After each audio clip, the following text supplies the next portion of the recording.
kadidisit kung bakit ako naniniwala ako kitang-kita nila na mas maayos, mas maganda ang pamamalakad ng ating Presidenteng Bongbong Marcos kaysa dito sa nagdaang administrasyong Duterte.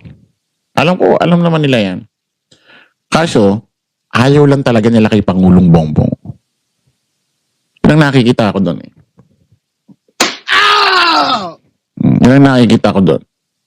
Ayaw lang talaga nila kay Pangulong Bongbong. Gusto lang talaga nila sa mga Duterte. Parang lumalabas, demonyo man ng Duterte, o ano man, basta gusto na namin sa kanila. Ganun, parang ganun na lumalabas. Napapansin ninyo?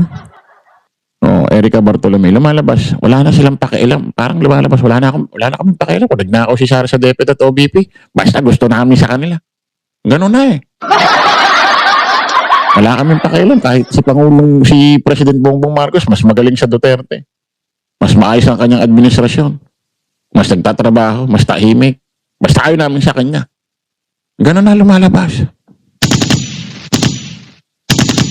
Ganun na. Isipin nyo ha. Panahon ni Digong, 2019 ba? 2020. Gumawa siya ng press con. Sabi niya next week magkakaroon ng investigasyon. DPWH, ganito, ganyan. Oh. Nandun na siya sa ICC. Hanggang ngayon, wala pang nakulong. Wala pang naimbestigahan sa kanyang term. Hindi ka tulad dito kay Pangulong Bongbong, magmula doon sa SONA. Hanggang ngayon, nakarating tayo rito, nangyari ang lahat.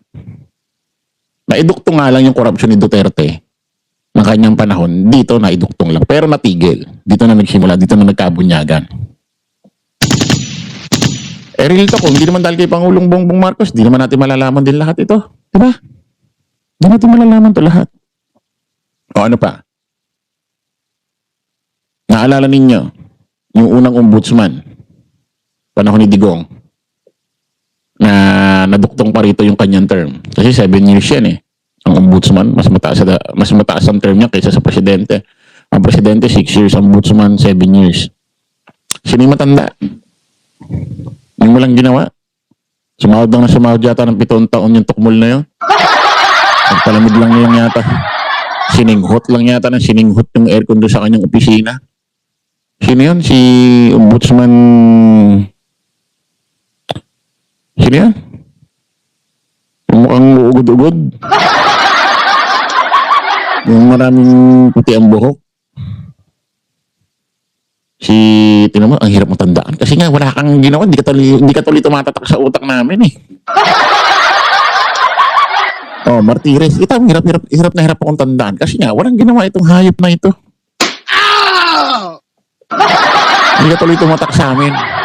Pero kung marami kang ginagawa noon, nagpe-press con ka, nag-update ka, ginagawa mo yung trabaho mo, tatatak ka sa utak ko eh. Wala ka kasing ginawa, tukmul ka eh. Oh, si Ombudsman Martires. Alam niyo ba sa panahon ni Ombudsman Martires? Panahon niya, panahon ni Duterte, naduktong pa yung kalahati niyang term dito kay Pangulong Bongbong Marcos. Alam niyo ba, ang salin sarado. Alam niyo, press 1. Sarado. Hindi pwedeng isa publiko ang salin ng mga politiko.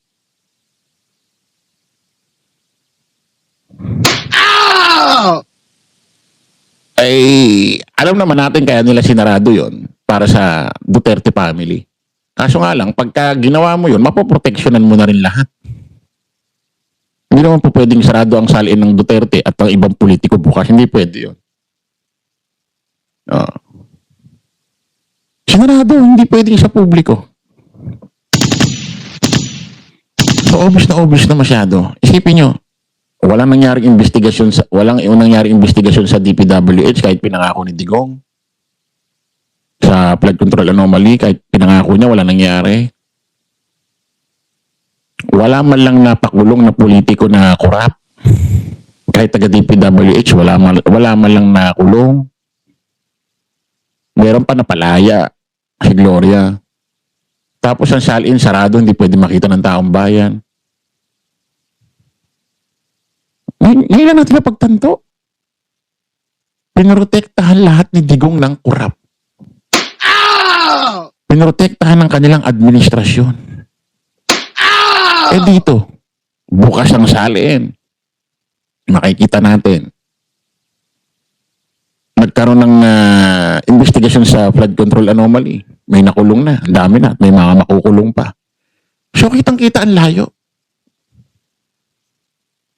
Kaya itong mga DD shit, hindi ako naniniwalang kaya ayaw nila kay Pangulong Bongbong dahil walang ginagawa, kaya ayaw nila kay Pangulong Bongbong kasi ayaw nila.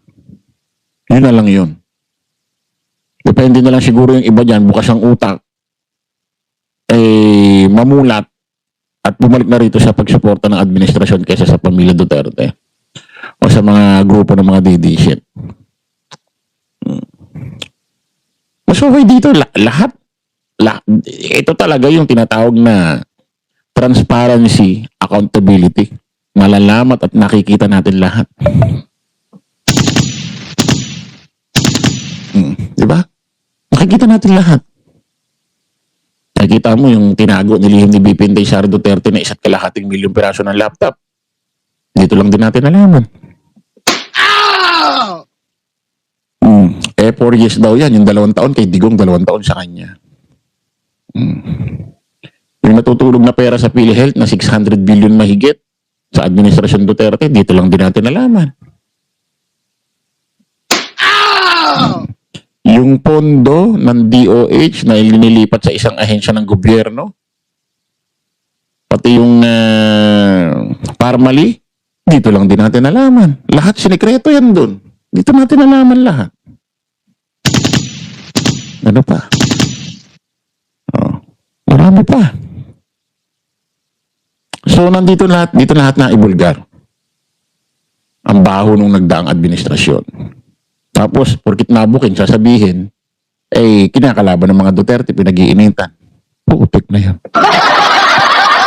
Ganun ba yun? Porkit nabuking, naibuko mo, dito na bulgar, pinag-iinitan. Ano ba yan? Ano bang mga klaseng isip yan?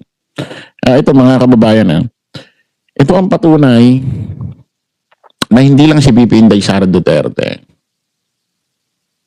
ang iniimbestigahan at handang panagutin ng administrasyong ito. Napaka-komplikado ng mangyayari sa hinaharap mga kababayan.